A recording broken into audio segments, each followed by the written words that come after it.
Assalamualaikum warahmatullahi wabarakatuh. Sebelum kita memulai pembelajaran pada hari ini, kita sebaiknya sama-sama memulai pembelajaran dengan melakukan basmalah. Bismillahirrahmanirrahim.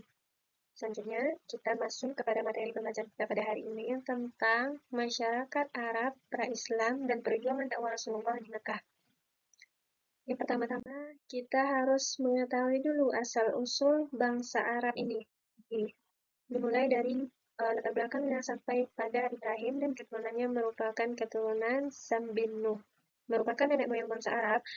Sejarawan membagi bangsa Arab ini menjadi dua suku. Suku yang pertama itu suku Arab Baidah, bangsa Arab yang telah musnah.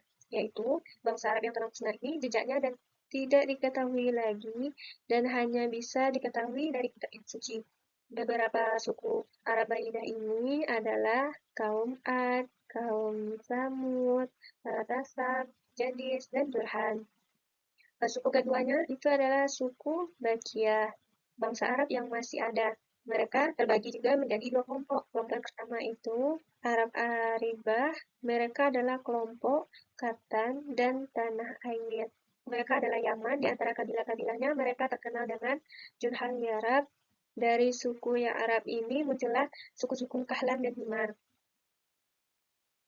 Kemudian kita masuk kepada aspek-aspek utama dalam kehidupan masyarakat Arab Islam. Yang pertama itu dilihat dari segi politiknya. Bangsa Arab tidak memiliki sistem pemerintahan seperti yang kita kenal saat sekarang ini.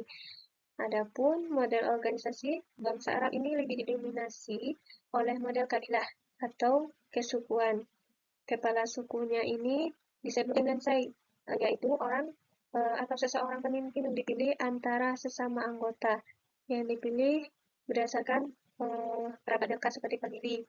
Dia dilihat dari kehidupan sosialnya. Dalam masyarakat Arab terdapat berbagai tingkatan sosial yang memiliki perbedaan dalam kondisi dan norma-norma mereka. Hubungan individu dan keluarganya sangat diutamakan, dihormati, dan dijaga, bahkan dengan pengorbanan pertumpahan darah sekaligus. Kemudian, aspek yang ketiganya dilihat dari kondisi ekonominya. Kondisi ekonominya bisa dilihat melalui kondisi kaum Arab, yaitu berdagang adalah cara yang sangat dominan dalam pemenuhan kebutuhan hidup. Jalur perdagangan tidak dapat dikuasai dengan mudah, terkecuali apabila memiliki kesanggupan dalam pemegangan kendali perdamaian dan keamanannya. Kemudian, dilihat dari segi kondisi keagamaannya, bangsa Arab ini pernah didera kemunduran dalam aspek keagamaan. Adanya praktek penyembahan berhala yang mereka lakukan sampai pada taraf yang tidak masuk akal dan tidak tertandingi lagi. Selain itu, juga terjadi penyimpangan moral dan sosial serta kekacauan di bidang politik dan hukum.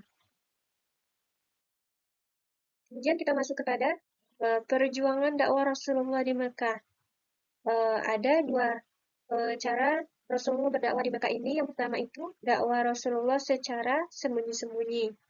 Adapun perjuangan Rasulullah menyampaikan ajaran Islam di Mekah dimulai dari turunnya Al-Quran pertama kali pada tanggal 17 Ramadan bertepatan pada 6 Agustus 611 Masehi. Saat terdapat di Gua Hira, Malaikat Jibril datang menyampaikan wahyu. Gerakan dakwah Nabi ini mulai dari strategi diam-diam dan sembunyi-sembunyi. Dan pada akhirnya dilaksanakan juga secara terbuka. Kemudian kita masuk kepada dakwah Rasulullah secara terang-terangan. Yang pertama, dakwah yang dinampakkan adalah wahyu yang pertama diturunkan dalam masa ini adalah firman Allah dalam Quran surat Asy-Syu'ara ayat 24. Bisa nanti dilihat di dalam Al-Qurannya penjelasannya, artinya bisa nanti dihafal.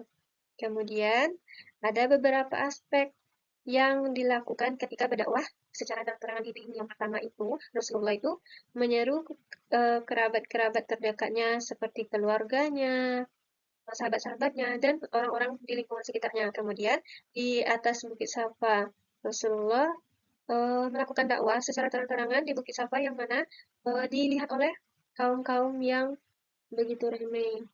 Kemudian menyampaikan kebenaran secara terang-terangan dan menantang tindakan orang-orang yang syirik, orang-orang yang musyrik. Kemudian kita masuk kepada poin adanya tantangan kaum Quraisy.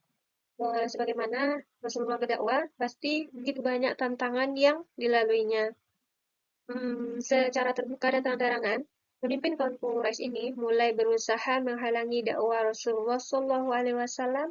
Semakin bertambahnya jumlah pengikut Nabi SAW ini, semakin parah pula tantangan yang dilakukan oleh kaum Quraisy. Banyak cara yang dilakukan oleh para pemimpin Quraisy untuk menghalangi dakwah Nabi Muhammad. Yang pertama-tama mereka mengira bahwa kekuatan Nabi SAW terletak pada perlindungan dan pembelaan pamannya, yakni Abu Talib, seorang yang amat disegani. Maka kaum Quraisy ini membujuk Abu Talib ini untuk tidak membela Nabi Muhammad atau tidak mendukung lagi Nabi Muhammad. Atau yang seringkali kita dengar itu adalah Rasulullah SAW. Namun Abu Talib ini tidak menghiraukan apa itu ajakan dari kaum Quraisy ini atau mempengaruhi Abu Talib ini. Abu Talib ini tetap mendukung dan membela Rasulullah SAW. Nah, kesimpulan dari pelajaran kita pada hari ini, masyarakat Arab pra-Islam hidup dalam kondisi politik, sosial, ekonomi, agama, moral, dan budaya yang penuh dengan ketimpangan. Mereka menganut sistem kesukuan yang sangat kuat dan dinominasi suku Quraisy sebagai kelompok yang berpengaruh. Kehidupan mereka ditandai oleh praktik jahiliyah seperti penyembahan berhala, ketidakadilan sosial, serta perlakuan diskriminatif terhadap perempuan dan kaum yang lemah. Dakwah di Mekah menekankan tentang tauhid, keadilan, dan kepedulian. Meskipun mengalami banyak rintangan, dakwah ini berhasil menarik sejumlah pengikut dari berbagai lapisan masyarakat, termasuk sahabat-sahabat utama seperti Abu Bakar, Umar bin Khattab, dan Ali bin Abi Thalib. Perjuangan Rasulullah di Mekah menjadi fondasi yang penting dalam penyebaran Islam dan menjadi pembelajaran berharga untuk kebesaran strategi dakwah serta pentingnya keteguhan dalam menghadapi tantangan. Mungkin itu saja yang dapat kita pelajari pada hari ini. Mari kita bersama-sama mengucapkan Alhamdulillahirrabbilalamin. Nah, sebelum Ibu menutup pelajaran, Ibu Assalamualaikum warahmatullahi wabarakatuh.